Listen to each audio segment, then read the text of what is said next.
You know, you better hide some of this stuff. These guys like to take it back and use it for their race team. Dick, tell her food is what we're after. Food is what he's after. Red Farmer?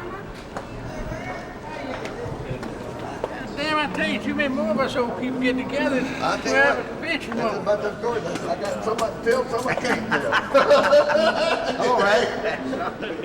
How are you? Oh, it look lovely. It look lovely. And I made a pact with myself that I was going to get me a job when I got to be 85. 85. 85. Yeah. And I mentioned that. You're working on that. I'm working on It's nice, isn't it? Yeah, real nice. Because I asked him the same thing. I said, First time I've ever been in one. Well, me too. They have one in Myrtle Beach. I'm gonna have to send out for extra makeup for me and Steve. Yeah. They got A lot. They got some color back. I swear that would be Leonard. I think so too. What's with the rouge? You look so pretty. What are you going to do about Beatty there on top? My God, she can't do much about me now. Red, she got enough stuff to fill up them wrinkles like me. Put embalming fluid on me. That's right. Judy, you look beautiful. I've heard. But you're not proposing, though. No, I'm not proposing at all. There's one. Is Jumbo? Oh, no, Red Farmer's here. I can't believe it. Did you get him out of nursing home or what? You're right there. Hey. They get you out of nursing home or what? What are you doing, Doc? Well, I figured I said, well, I knew Bobby would be the last one here. They get you out of nursing home or what? We had to go. I told everybody an hour ago, I said, the last person walking that door is going to be Bobby Allison. Well, I said, when he dies, they're going to have to hold a funeral up 30 minutes for him to get there, because he's going to be late. The guy out there thought I was somebody, got my autograph. The only way you can tell Red's lying is his lips are moving. Well, Stroke, you don't start that stuff. We got to tell some stories on TV in here now. Oh, yeah. Some we can tell, some we can't. Tell me something. You got one more. Or is this for the auction or something? Yes, sir, you each gonna get one. That's pretty what I'm special to wondering. me. That's great. Big names here. Yeah. Me, Barney. That's right. Legend in your own mind, huh? Are y'all taping? Am I at the right place? Am I right place? Well, that's the thing. See, all these people get together. These are the people you tell the stories on. So that could be a real problem. You may want to choose sides here. This group's going to tell stories on this group, while this group tells stories on that group. That'd probably work out pretty well.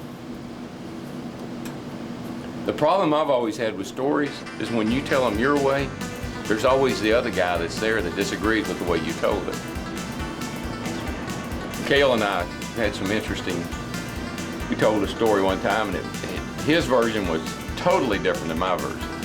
Same story, but he saw it totally different than I did.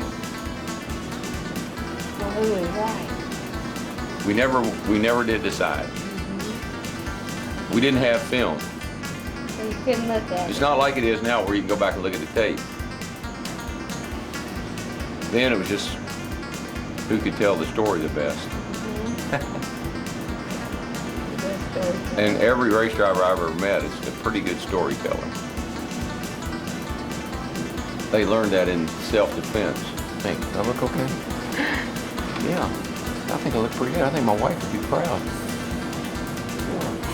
My children, mom and dad, Michael, my brother. I think everybody, I don't think I look real.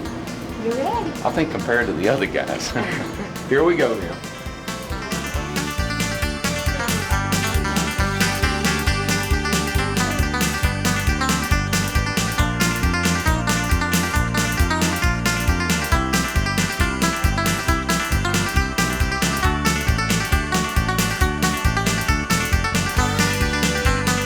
Welcome to that Fast Car Cafe in Nashville, Tennessee. What would happen if you put together the guys that built the cars with the guys that drove the cars, with the inspector that tore down the cars, with the writers that wrote about it, and the announcers that announced it? You're about to go behind the scenes and hear the stories directly from the legends that lived them. These are the guys that made racing what it is today. Let's walk through the tunnel and join 24 stock car racing legends.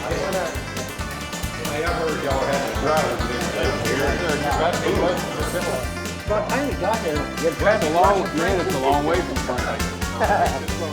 You were the series director when Doyle, and I guess it was Harold, had all that makeup on him. Do you remember? That was you, wasn't it? Yeah, we were at Daytona, no, Talladega. And ABC or CBS was doing the race, and they had a makeup girl there, pretty girl. And the guy asked me, said, can we make up my late buddy Harold Kinder and Doyle in the flag stand? He went and told them we're going to take your picture during the race. They said, yeah, that'd be great. So they made them up, look as bad as all of us, except they used lipstick, blacked their eyes, eyebrows, and that day it must have been 140 degrees in that flag stand. When it was over, they come down and all that old makeup had run down their face. They looked terrible. That was a good one.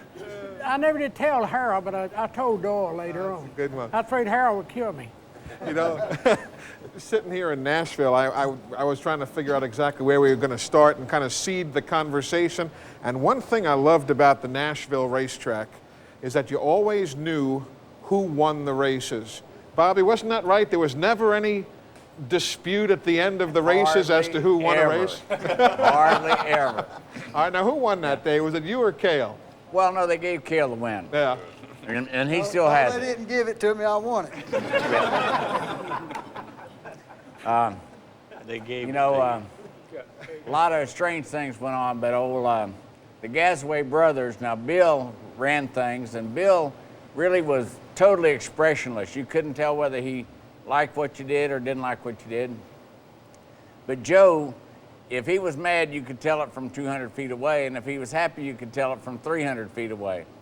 And so it was one of those situations where old Joe, you know, he really jumped in there. And probably the best way I can position Joe, you know, he did whatever he thought he needed to do. Marty Robbins wanted to go racing, and I had a Dodge, and so we painted it up for Marty, and we took it to Talladega for him. And Marty wanted to pass Richard Petty. He just wanted to pass Richard Petty really bad. So I fixed the carburetor so the rings fell out of it. So Marty went out there and he passed Richard Petty. And he came in, he told Joe Gasaway, he said, I'm cheating, I want to be put all the way to the end of the line. So he thought he was doing all the right things, you know, and go to the end of the line. He didn't know how many of those other guys had rings that fell out, were out there still racing. But anyway, Joe Gasaway got really mad. Well, I had fixed the carburetor, but he knew right then he couldn't do anything directly to me, so he fined my brother Eddie $1,000 and took his NASCAR license away. So, you know, those kind of things went on. Well, I had a little trouble with Joe Gasaway here too. So one night I finished second here to a guy, and I was sitting there at the gas pump. You know, in those days we went to the gas pump and to the scale, and then the winner went to Victory Lane, and the next four went to their truck. So I was sitting at the gas pump, and the guy that won got out of his car, and he, hey, Joe Gasaway, come here. Joe Gasaway, come here. So Joe came walking over, you know, I got out of my car. What's this all about? I said, Joe, Bobby's got left side tires on the right. Old Joe says, I'm gonna fine you $1,000 a tire. So I said, wow, Joe, he's got them on the right there too. Old Joe turns around and he says, we ain't looking at him, we're looking at you. and that guy went to Victory Lane with left side tires on the right, and I paid a $2,000 fine. You had a deal here, didn't you? 2084. You and Neil. I'm not real comfortable with him and these other guys sitting behind me. I really am not. Hey, Daryl, they said it's just like old times? Yeah. I said, look who's behind me. You think he set it up this way? And you know what he said? He said, don't worry, he can't spin you out. I said, you don't know Cale. That's right. He can turn you over. No, anything that Bobby says, I refer to Junior because I was just the driver. So whatever happened to those cars and all those things, there's a man over there that... Junior didn't call Joe Gazaway. I'll tell you a Joe Gazaway story, though, since we're telling Joe Gazaway stories. We're at Talladega, and at the time you had to have 2 windshield braces in your windshield. Well, they changed the rule to where you had to have 3 windshield braces in your windshield to hold the windshield in. So we're at Talladega, we're getting ready to practice. Joe comes down and says, you're not going on the track till you put that 3rd windshield brace in there. I said, Joe, just let us practice, we'll fix it later. No way, you're not going on the track. So I said, all right. So I went to the toolbox, got me a roll of black tape, crawled inside the car, and I put me a piece of black tape on the windshield, and I went and got Joe, and I said, now, are you happy now? Go on out. So that fixed that. There you go. But I think Junior probably can tell you the best Nashville story, or one of the best ones, when me and Neil fought who was going to get in victory circle. And Beatty could get in on that too. Yeah, Neil Neil won the race, and Daryl got it. Do what? Nah, they had a mix-up. A caution flag came out, and they did really flag Neil the winner of the race. And here I am over in the truck with, I guess, Beatty and Gasway and all of them, Yeah. trying to get things straightened out because I'd run first and second with the 2 cars with them, and it didn't really bother me which one I'm willing as far as that goes.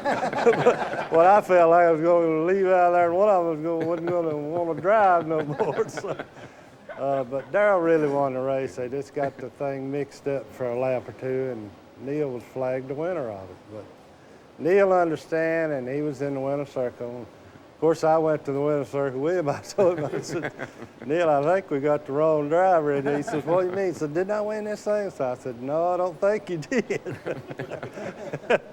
But he got the trophy and got to kiss the girls, and Daryl, he squawked and carried on for about an hour. They finally gave him the race, and we went on. I already had a guitar, so I didn't care. You know, I think one of my memories of coming to Nashville is when it was high bank. What was it? What was it bank? 35 degrees. 35 degrees. 35 I don't know, degrees. some tremendous amount. But anyway, I just started driving from Herman Bean. And you know, Herman was the guy that, when the race started, the Turtle, and he just rode all day, but had good equipment, had pretty good cars. And so he gave me a chance to start driving for him. And we came up here, and I had never been to Nashville before, and boy, those banks were straight up, you know, and awesome looking place. And I won't ever forget, there was a billboard down in one of the turns with a big old clown, had a big old mouth grinning. And the race got started, and Buck Baker and somebody, Buddy's daddy, Buck Baker, and somebody tangled up, and Tiny Lund, I think, all tangled up. And Buck's car went through that clown's mouth. I won't ever forget that, the billboard. I mean, just out of the racetrack through the billboard. But the funny part about it is I slowed down, and Tiny Lund's car caught on fire. And he jumped out of the car. You know, Tiny weighed, what, 350 pounds or whatever, and 6'8" or what it was. But he came down that 35-degree bank. He couldn't stop. But he came down there and ran into the side of Herman's car and bent the door in, my car that I was driving, and bent the door in on that thing.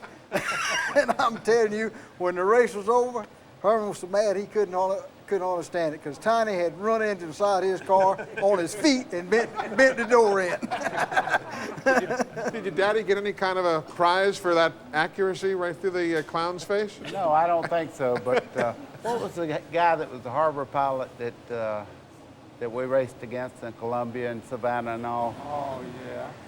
Anyway, the guy weighed, I'm telling this on Bud Moore, because Bud was, we were running in Savannah, and Bud and this guy were having a terrible battle, and somehow Bud knocked him into the wall. Well, he went down there to see if he was all right. Well, the guy was really mean, and I come by there and I saw Bud had his arms around his leg like he was dragging him out of the car, and I said, have you lost your mind? That guy will kill you. And he said, I ain't trying to drag him out, I'm holding him in.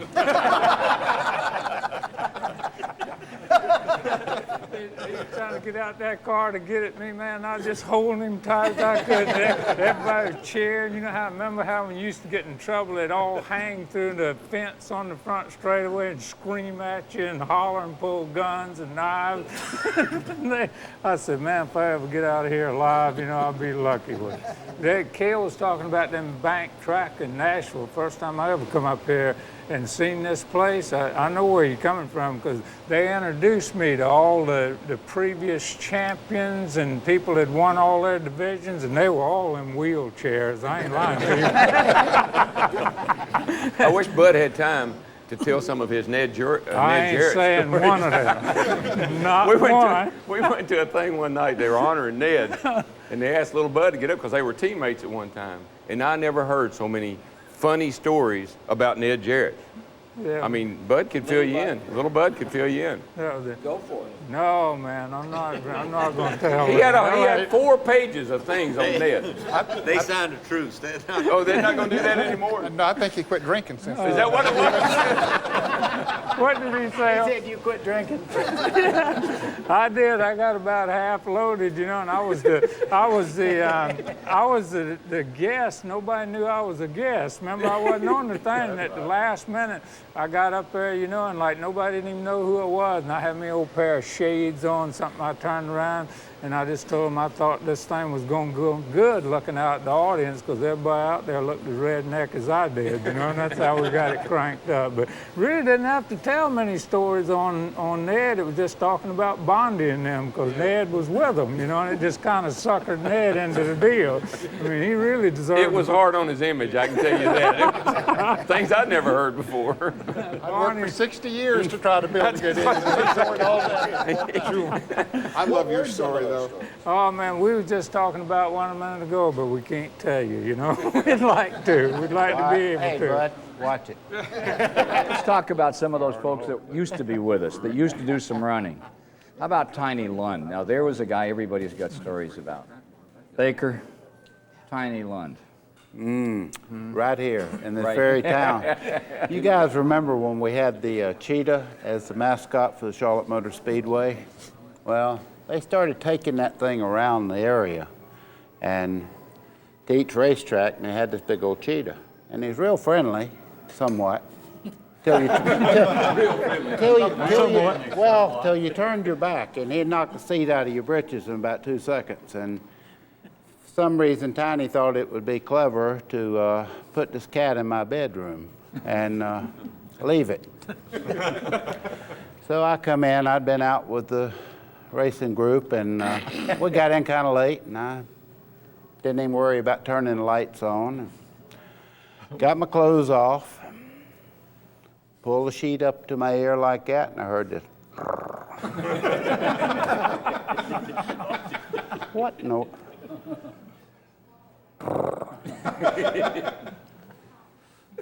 So I just clicked the light on, and this cat was directly in my face.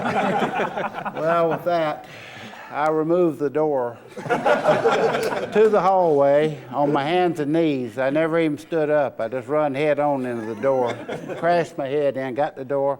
Down the hall I went, and everybody was running because I was running, and I thought they were running because the cat was after me. So I went the length of the hall, and of course, there's Tiny up there with a big cat laughing himself to death, and me in my birthday suit, the far end of the...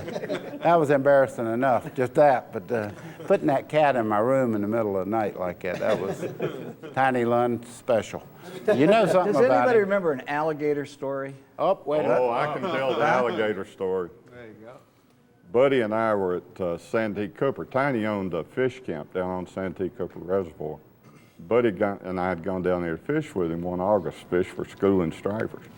And there's a little canal led out from Tiny's camp out to the main body of water, which is Lake Moultrie. And we were going motoring out real easily, real slowly to the big lake. And Buddy looked around and said, my goodness, there's an alligator there on the bank. So I didn't know there were alligators at Santee Cooper. There was a little alligator about 2 feet long, 2 or 3 feet long. And Tiny knew immediately he had something going with Baker, who is afraid of any creature that doesn't have any shoulders. So Tiny said, Buddy, there are man-eaters in Santee Cooper. And Buddy shuddered, you know, he got cold chill. We went on out there, and we'd had a few beverages. It was so hot and everything, so the day wore on, waiting for the fish to hit. And so Buddy started complaining about the heat and humidity, and Tiny said, well, strip down your skivvies and jump in, take a swim, cool off. Well, Buddy apparently had forgotten about the alligator, the man-eating alligator in Lake Moultrie, which was a lie, of course. And so he slips it over the side of the boat to take a dip. Well, I turned around to say to Tiny, I can't believe he got in that water, and Tiny was gone. He wasn't there. So Buddy comes up, shakes his head, says, man, this is refreshing. Under he goes. He comes back up, throw me a line. Under he goes.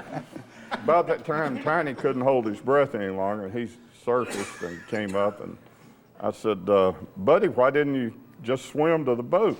He said, when you think an alligator's got your manhood, you go where the alligator wants. I can still hear. Buddy says I didn't tell the rest of the story. I never have, but I'll let Buddy tell the rest of the story. Well, I can tell you, anybody that knows Tiny knows that he really had a great time with people. And as he grabbed me where you're not supposed to grab people, the first thing was not on alligators. I thought one had me, but I was really concerned about everything else. And under all this, I'm trying to keep up with whatever has me, and I hear this. But I left him out there for a while. I got to the boat paddle before he could get back in the boat, and I made him really appreciate getting back into that boat, because every time he come up, I thought Buddy was going to decapitate him when he was swinging the boat paddle like that. And finally, I told him, I said, my God, Buddy, they'll charge you with manslaughter if he drowns, because he can't tread water any longer. He finally let him back in the boat. I'm sure most of you here know the story about Tiny and I years ago in Atlanta, but I'm going to tell it again. Tiny was a mountain of a man, you know, just tremendous man, and strong as a bull. And it was in our early days of racing, and Tiny and I were staying at the same motel in Atlanta. Got home that afternoon, we went to the pool and got in the pool, and Tiny would just put his hand on you, you know, and you'd go down. Well, he almost drowned me. I couldn't touch the bottom. He'd stand on the bottom. He was just having fun, you know. He was bobbing me around like a baby, you know. And so I finally said, Tiny, I said, you about to drown. I got to get some air, man. Oh, you know, he just push you back down. And anyway, finally got out of the pool and went to our rooms. And Tiny was in the shower, taking a shower.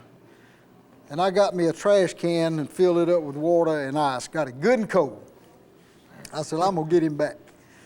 So I sneaked in there, and got up on top of the tub there where I could really get the thing over on Tiny, and I poured that ice water on down, and it almost scared him to death, really, with all that ice water hitting him. But anyway, he came out of the shower in his birthday suit. I went out the door, and he came out the door. It was still daylight. And right behind me through the parking lot we went.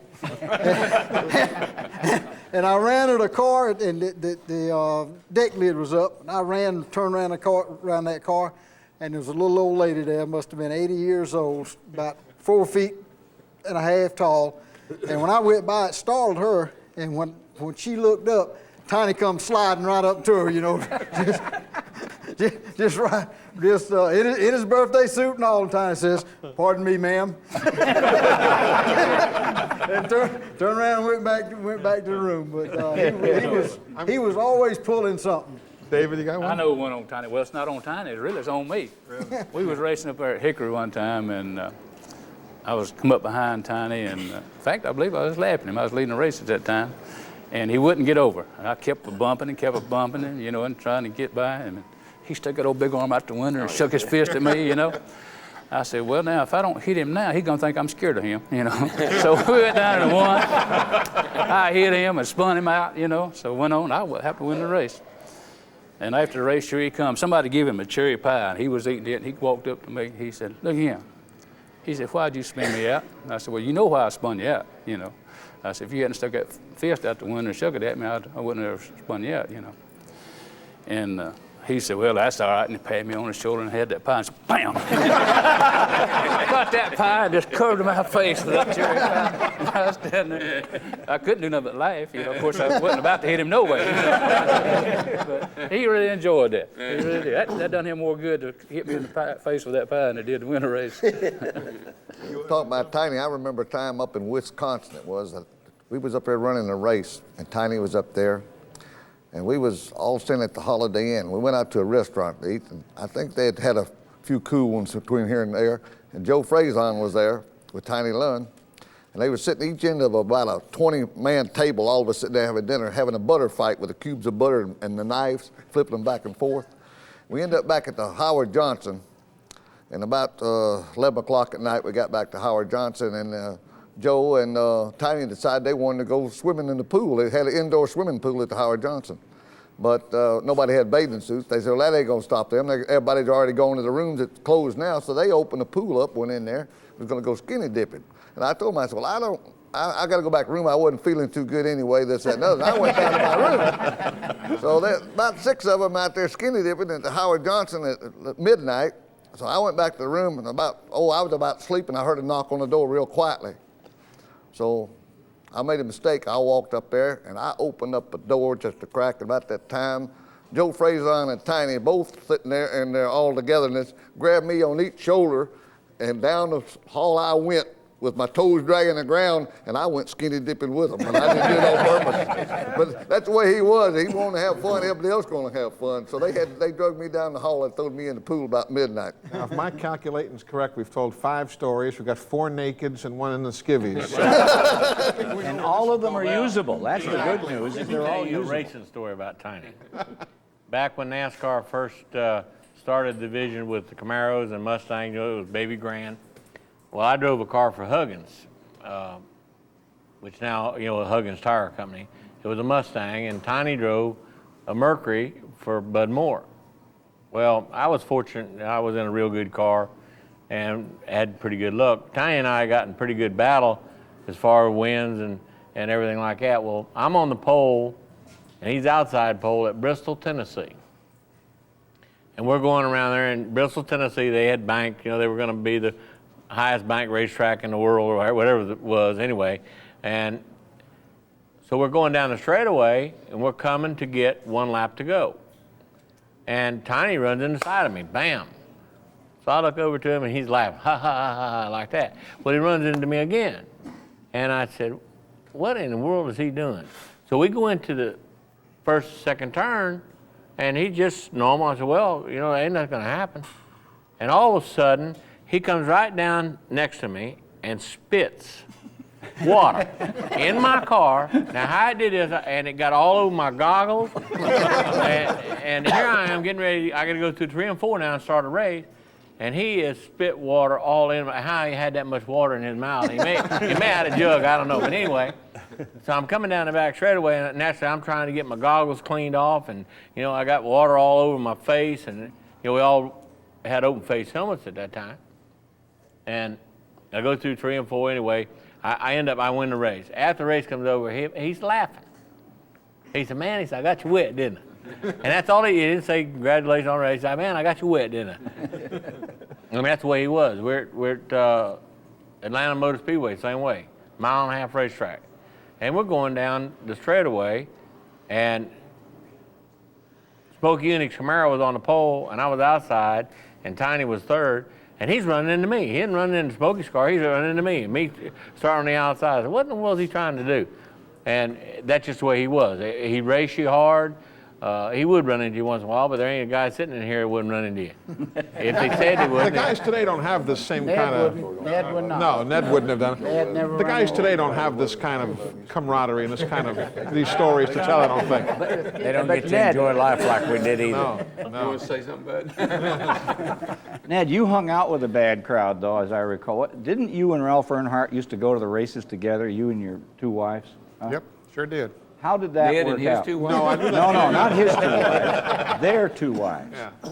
The group. Yeah, the 2 Oh, I Marthas. get it. I get it. Yeah. Oh, my math was. The 2 Marthas. Oh, okay. Yeah, Ralph's wife's name Martha, and my wife's name was Martha. And yeah, they were good friends, and we'd go to races together a lot. Did you come home together? Not every time, no. Of course, most of you guys have raced against Dale, and of course, Junior raced against Ralph, and he was a tough competitor. And Junior, I've always felt that if there was ever a chip off the old block, that Dale Earnhardt is a chip off the old block as far as his dad was concerned. It looked like Dale Jr. is about the same way. I was going to say chip number 2. Yeah, right. And he would race you hard, knock you off the racetrack, and come up and put his arm around you, Ralph would, and say, "Oh, buddy, I didn't mean to get in that corner that hard." He said, "I didn't mean to run you off the track." And he'd butter up to you. One night we were down at Gaffney, South Carolina. It was a 3/4 of a mile dirt track, and we was running these 37 Ford Coupes. This was in the sportsman division, and long straightaways and short turns, sort of like Martinsville. And I was leading the race, and he hit me going into turn 1. And so hard that I just kept going. Of course, he didn't have any bank or guardrail or anything like that. It went off of a bank a little bit, and that thing started rolling. And finally got back on its wheels and rolled down there and hit a pine tree and just totally demolished my race car. Of course, we only had one, and we raced it 4 or 5 times a week. And my wife had planned a birthday party for Ralph the next night in a little restaurant in Kannapolis, North Carolina. Was going to race at the old Charlotte Fairgrounds track on Friday night and then go over to Kannapolis to this restaurant and have that birthday party for Ralph. Well, Martha couldn't drive. She didn't drive back then. And I had to take her to that thing. And she was the host. I wouldn't get out of that car and go in there and help him celebrate his birthday. No way in the world was I going to help him celebrate a birthday. But, the next week he was out there with his arm around her. Everything's okay. And you could never get even with the guy. He was good, but it didn't matter how many times you hit him, he's always ahead of you. The only way to outrun him was to stay away from him, wasn't it? Yeah. That's the only way you beat him is you had to get quicker than he was, and a lot quicker too. I mean, you had to get where he just didn't get nowhere around you. I spent a lot of time He'd get on that last lap, and boy, he'd just put that bumper right to you. He was the best I ever seen at there that. You go. If he was close to you, you just ran second if you was lucky. That's the Earnhardt philosophy. You hit me once, I hit you twice. That's the new math. Hey, on that one, let me tell you what I saw at MIS one time. Kale, DW. They really fighting. DW's leading, Kale's leading, DW. When it comes checker flag time, Kale's leading. Kale run on down into turn 1 and backed off. And here comes DW. He's run 4,000 miles an hour. I said, oh, hell. Kale's going to get rear-ended. He's going to put it, just as he got to him, Kale turned up the track. DW went down across, got in the mud. It had been raining. He missed him. It had been raining about 3 or 4 days. That was the day we started the race, like at 5:30 at night? Yeah, that's the one. It had been raining for 3 or 4 days. And DW, so much water down there, he couldn't get out of the race car. I had to stay in the race car and towed it out. That was Junior's fault. He came on the radio, and me and Cale, we were having a spirited battle. And Junior came on the radio, and he said, Daryl, don't you let that little scoundrel beat you. So, man, I'm up on that wheel hard as I can get up on that wheel. And Cale, he ran into me on the last lap over in the third turn and bumped me up out of the way and won the race. And, of course, I had to, try to pursue after him. How'd it feel down there bogged down in that boat? Pretty embarrassing. Kale's hit a lot of people at Michigan. Oh, I'm sure. He's done that to me one time up there. He ever hit you, David? Every time I run How with many people in here has Cale hit? He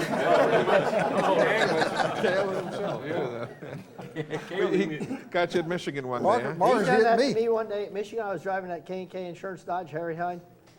Kale kept hammering on me and hammering on me. We was running first and second, I believe, or second and third. And finally, I come on the radio. Mr. Croscroft was there that day, and I said, Harry, I want you to tell Nord that I'm not crazy, but there's going to be a hell of a wreck out here if Cale hits me one more time. I don't mean to tear his car up, but I said, if he hits me one more time, I'm going to park him. So we go down in the first and second corner, and he leans on me a little bit lightly, and I'm going up the back straightaway. We go into 3, and Cale comes down and hits me. Man, we come off that 4th turn, and I just drove right into him and turned him around. Round he went, round I went, down through the grass. It had rained. We was, I think, in the grass, on the racetrack, back in the grass, back on the racetrack, slid up in front of everybody backwards. Everybody missed us. We both got cranked up and got going again.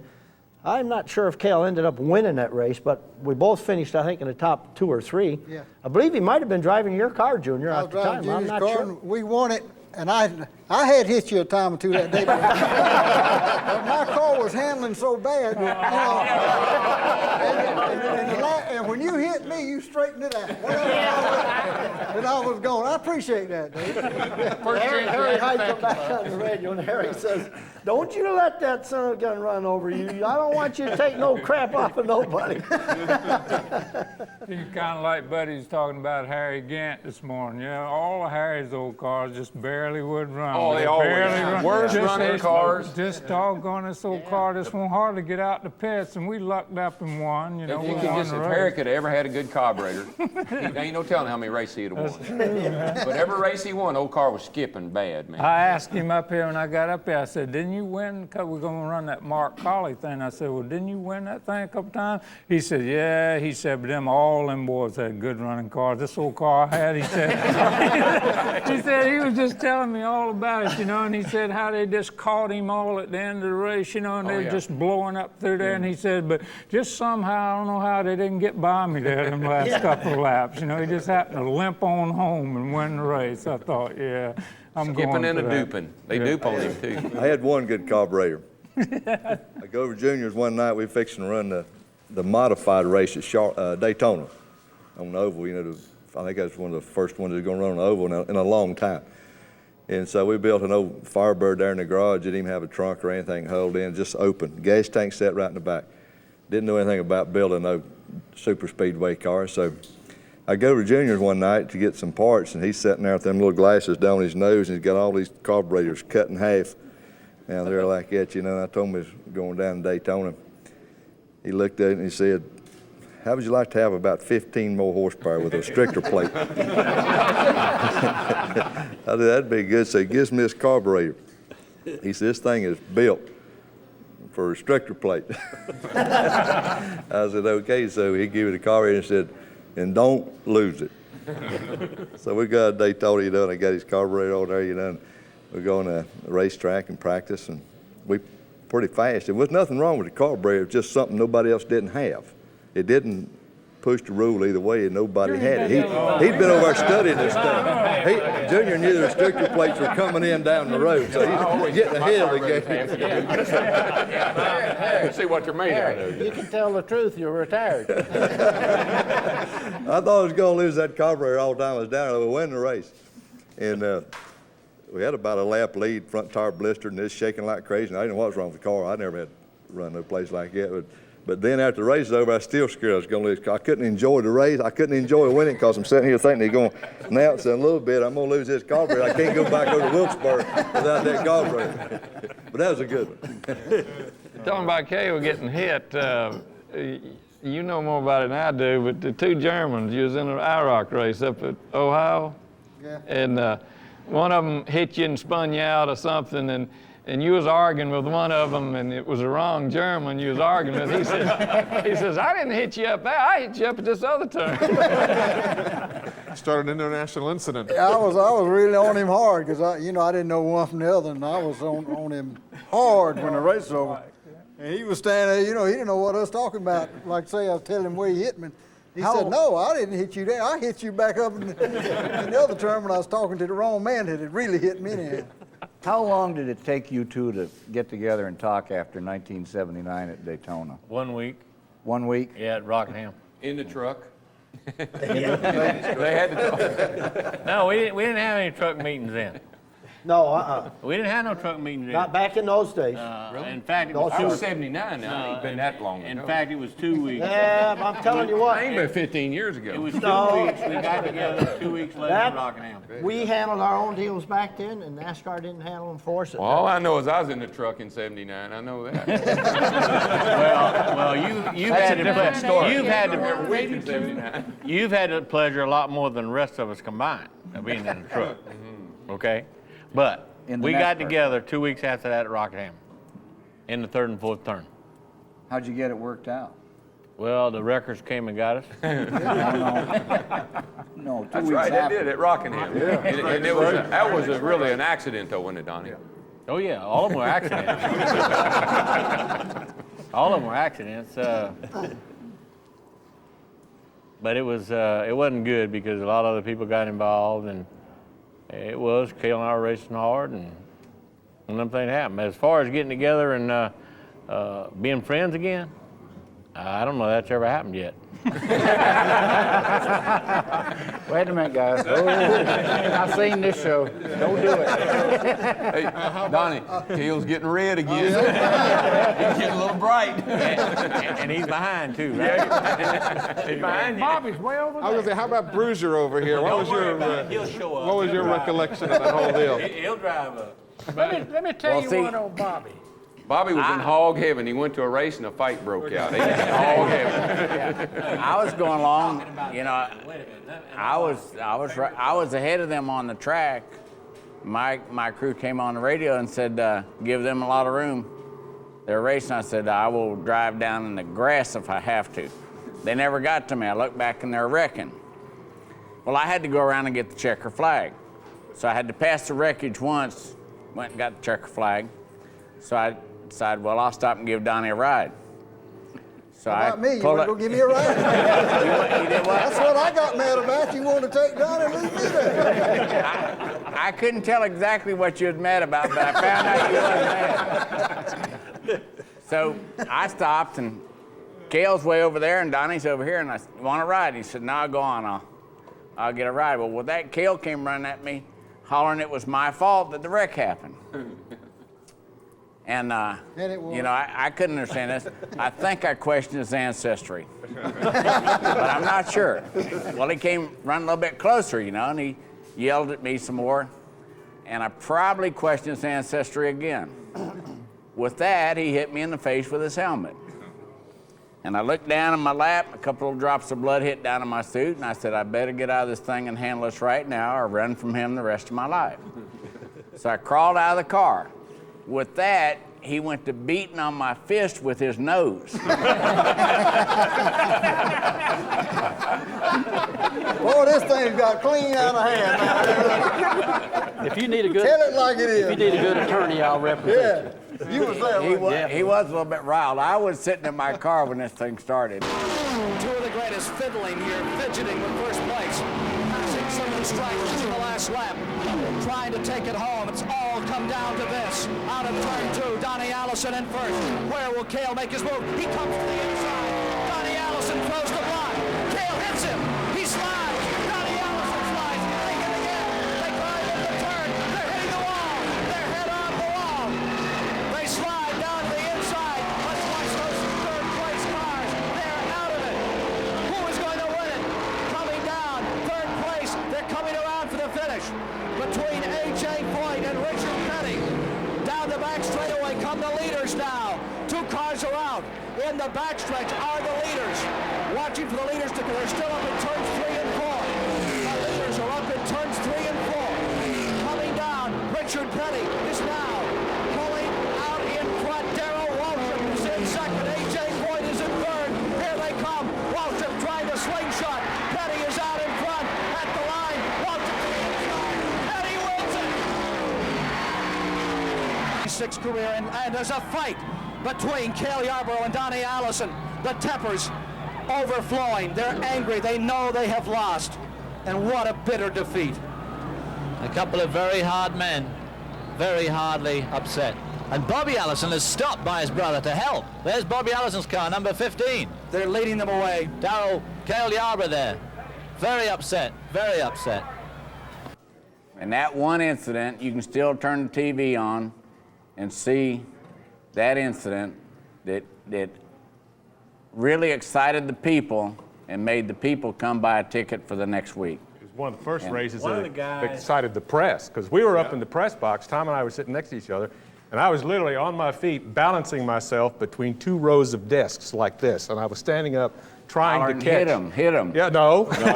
No, he was yelling, Richard's going to win the race. Watch Richard's the finish. going to win the race. Watch the finish. I said, yeah, I know that. I want to see the fight. Never mind that. There'll be a hell of a fist fight in the 3rd turn. And sure enough, we heard Ken's voice come on there and say, and there's a fight in the 3rd turn. We looked, you couldn't see it, but we saw images of it on the television screen that they had in there, and it looked more like a dance than a fight at the time. I mean, why has guy got one leg up? You know? That's why we've all been around all these years, Barn. We've had no lack of stuff to talk about, have we? Well, let me tell you what. The one guy that really added to that the most is sitting right in front of me. Because the TV cameras, they did a good job of TV in that race, being the first live race, but nothing like it is now.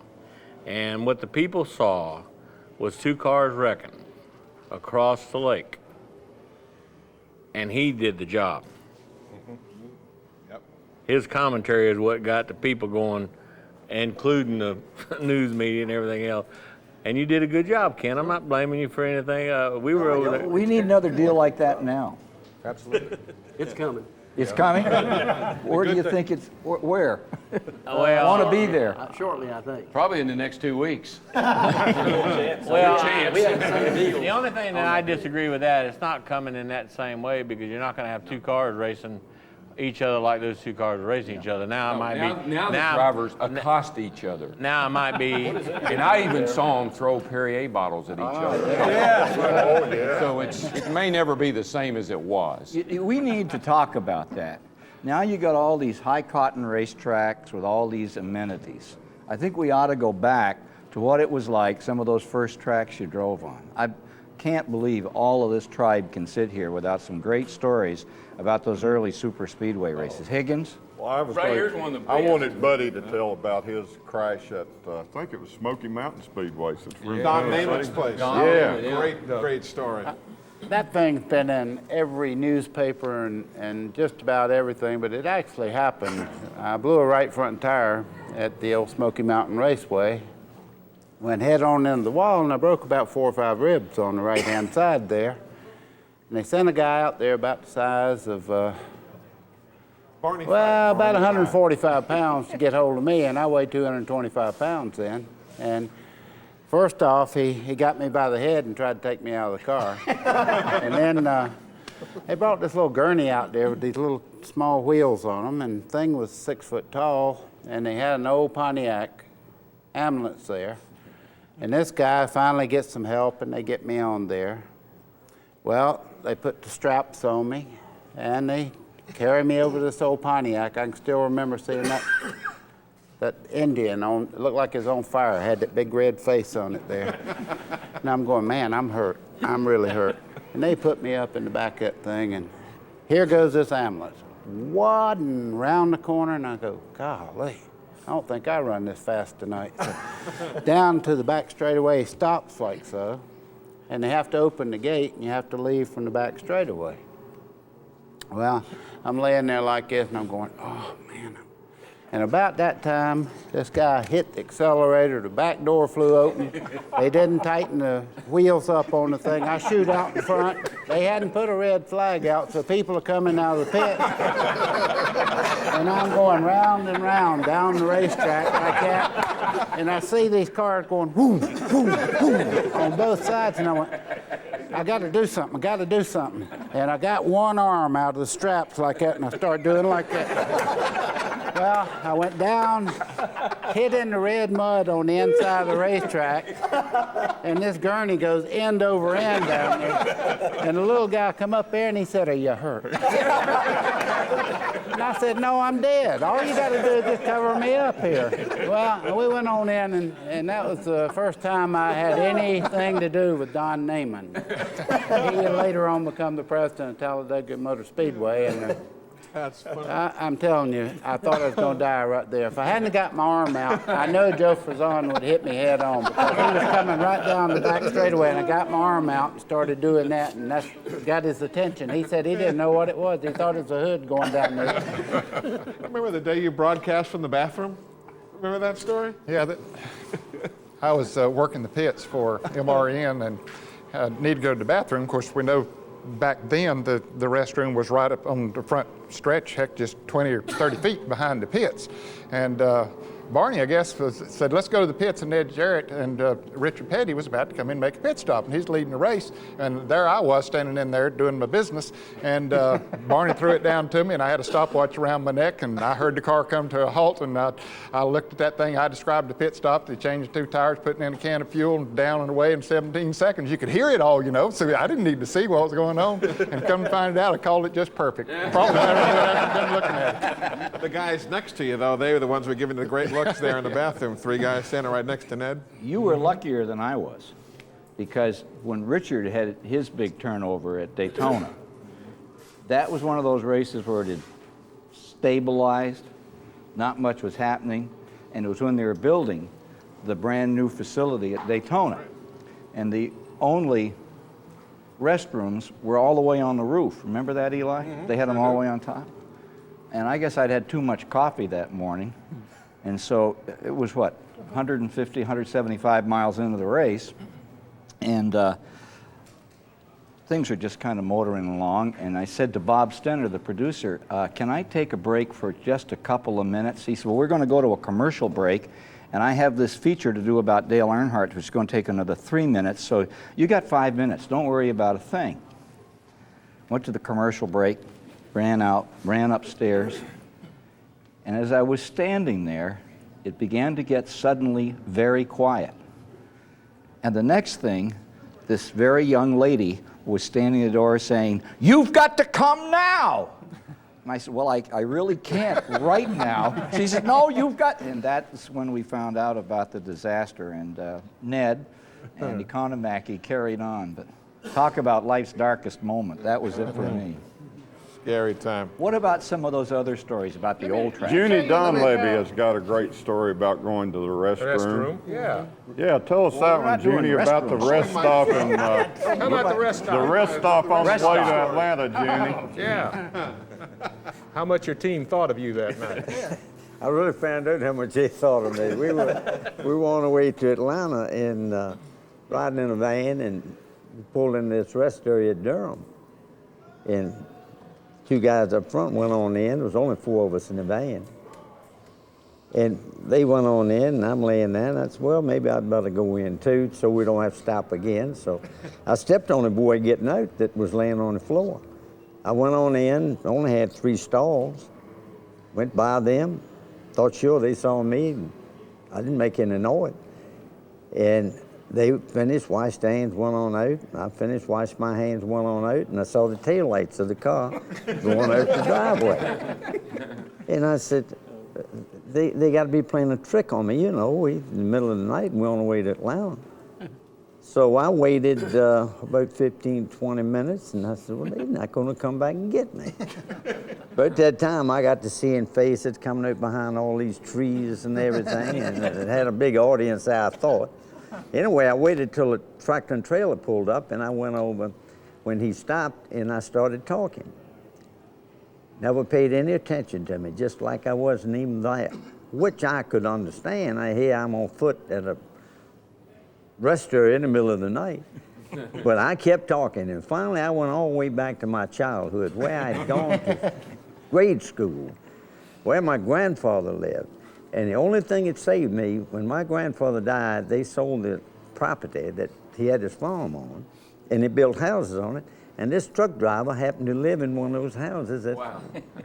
And I mean, I had to go that, it took me about 45 minutes before I got him to realize what had happened. Anyway, he took me on into Concord, and he had a flat tire and he needed to get fixed, so I called Elmo. Explained everything to Elmo, the gal, and she told Elmo, and then the phone hung up. I dialed it back, and I said, ma'am, let me tell you something.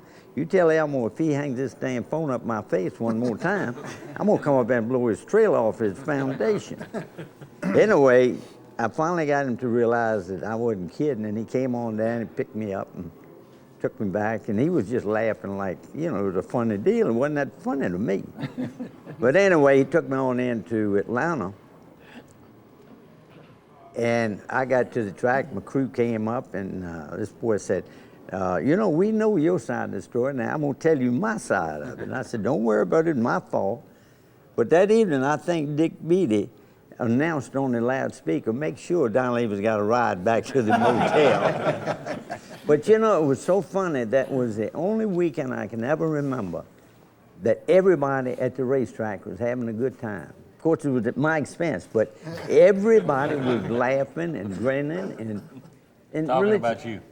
well, I knew that they were. They won't, you know, but I wish that racing could be like that all the time, because I've never seen just get out of the truck more often. I don't think I'd work again, but everybody was just at ease and having a good time, and it was really a very jolly weekend. But has it changed? Has it really changed? It seems to a lot of us that it isn't as much fun as it used to be, and maybe it's just because we're older. Let me tell you what the difference is.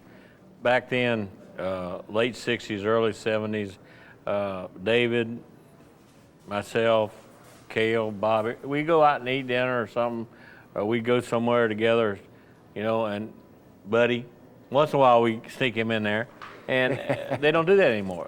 It's so individual now. The drivers, they got so many obligations, and whether it be with sponsors or whatever it is, and there's none of that palling around at all. Now we race each other, race as hard as you could race, but at least we were better friends, I feel like, than most of the guys are now. And you know, Daryl come along and he messed up everything. well, I did not. No, he had a hard time. He had a hard time really making friends because I was just a lot younger than these guys, and it was hard for me to fit in. Now, before you drift too far, I want Leonard Woods to tell a story about the time he's going down the interstate and he hears this race car coming. Exactly what I was going to say, buddy. You That got is to the funniest- tell that story, Leonard. You mean about the hitchhiker? Yeah. We was coming home from Riverside in 1965, and Gurney had won and Marvin had finished third, I believe. And Marvin's car was on the back of this trailer. We had a little ton truck, you know, that we pulled the trailer, and then the car was on the back of the trailer just open. So it was Ray, my brother Ray, and stopped in Greenville, South Carolina at a truck stop. And we came out, got in the truck, and these people were standing around. You know how normally people's going to stand around and look at a race car, you know, so we didn't think nothing about it. We got in the truck and leave. And That was January. It was cold, too, wasn't it? yeah, 20 degrees. And it was at night, and we get between Greenville and Charlotte, and the truck begins vibrating, you know, and so I'm wondering what it is, and Ray says, you ain't even feel it in the truck. And so I roll down the glass, look around, see if it's an airport nearby, you know, making all this noise. And so then it quit. And then we got up and yelled to Charlotte, and we had to stop in Charlotte for a minute. Meanwhile, we passed Glenn on the way. He's in the station wagon, but he don't recognize this. But as we get ready to turn off the exit in Charlotte, it started up again. So I opened the door and looked out, and there was steam coming out the exhaust pipe. So I told Ray, I said, stop this thing. And I get out and go around, and I see this silhouette behind the windshield. It's a figure of a man or something back behind this windshield. And I look in there, and he's got Marvin's helmet on. And I says, what do you think you're doing in there? He says, let's go. I says, I'll let you go in a minute. About that time, Ray come around the corner, so we getting with him pretty heavy, you know, jerking him out of the car. He's a screaming and hollering. We're about to break his leg, and we turned him loose. He just got comfortable again. So finally, we get him out, and we're sitting there talking to him. He says, you ever heard of Larry Frank? You know, we used to race with Larry Frank for years, you know. We said, never heard of him. He says, I'll tell you one thing, y'all got a long ways to go then. Anyway, about that time, the law came by and they took care of him, you know. But he cut my clothes bag open. I guess he's looking for clothes because it's 20 degrees. Didn't you want to know where the heater switch was on that? Didn't you have your car pass yourself on the highway one day? Yeah, one night. One night? Yeah, we used to race at Chinese Corner out Virginia Beach every Tuesday night, and Bud Allman was the crew chief, and we pulled it behind. He had a 55 Ford, and this was in 55 or 56, and we were coming back up the road about 2 or 3 o'clock in the morning, and I was laying in the back seat, sort of dozing off, and Bud was running about 90 miles an hour on this country road. There were no interstates back then, and all of a sudden I felt the back end of the tow car wiggle a little bit, and it woke me up, and I sat up and I looked over to my left, and here come that 37 Ford right up beside of us.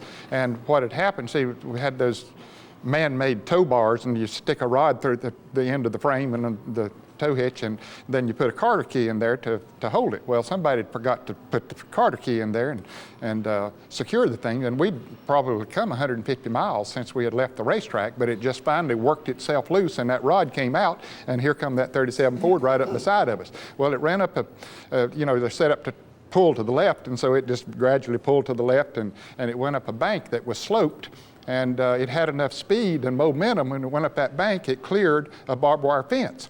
And we could see that thing. We just had one little tail light on the back of it, and we could see that thing going down through the field. Looked like a rabbit tail, going down through the field. It got right down to a creek, and it stopped. Must have been a quarter of a mile down through there. So we went down and got it. Of course, we pulled one axle out so we could tow it.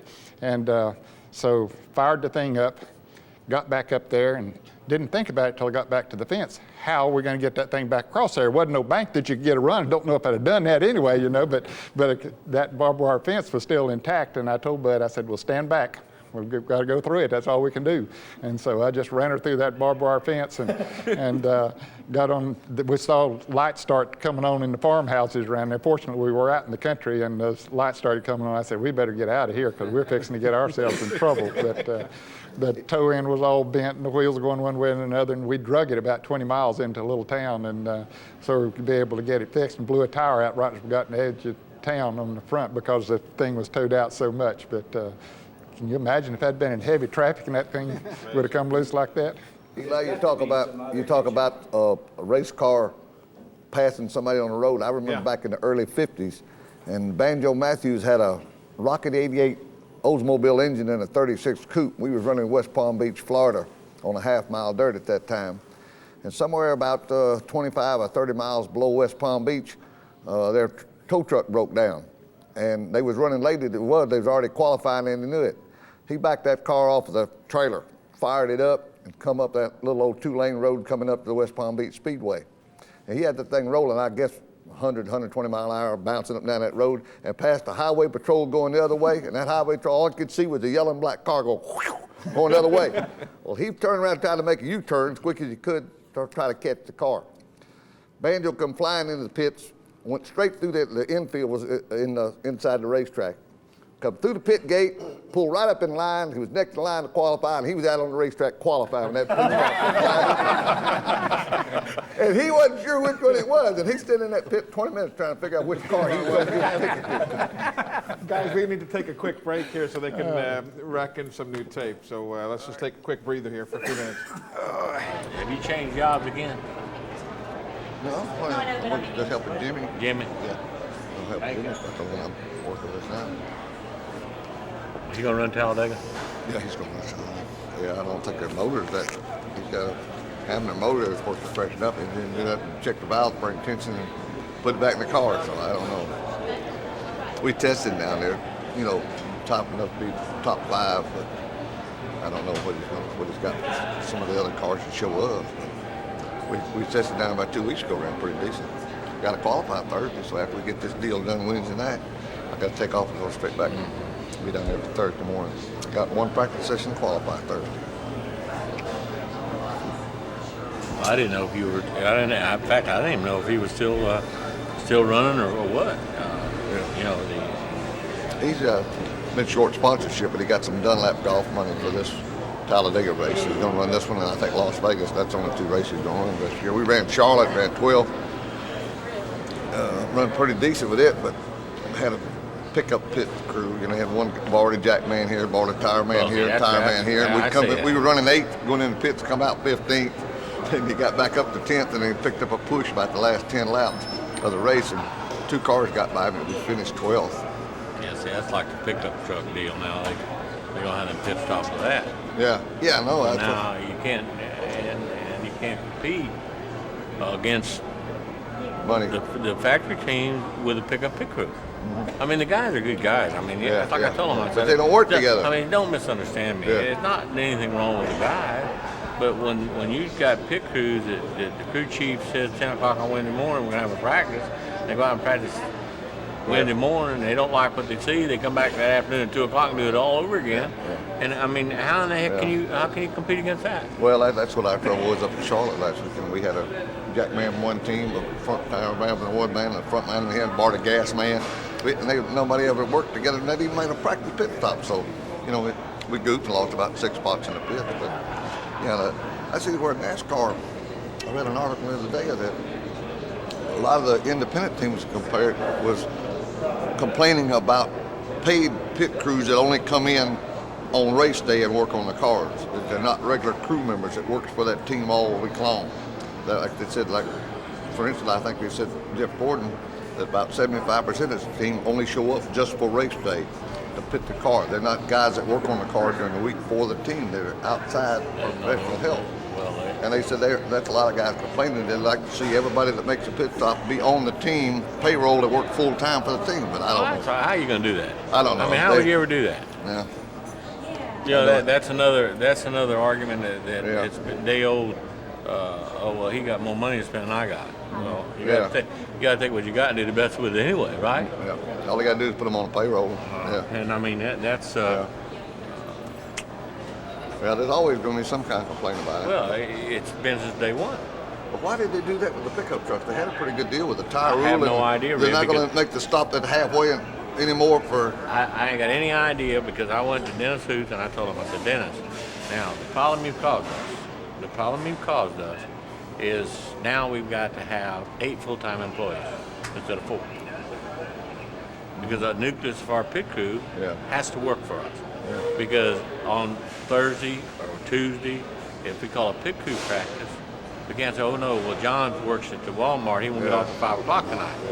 You understand what I mean? Yeah. And if he'd be a tire changer or a jack man or a gas man, I mean, you got to have those people there. What about the tire rule? You want to have a tire rule where you only got to settle so many tires? I'm sure they're going to probably regulate it some way like that, Red. But it gets back into the same thing. I mean, what are you going to say? Yeah. Well, what can you say? Yeah. I got to go see my buddy. A few weeks after taping these videos, Dick Beatty passed away. We dedicate these videos to his memory.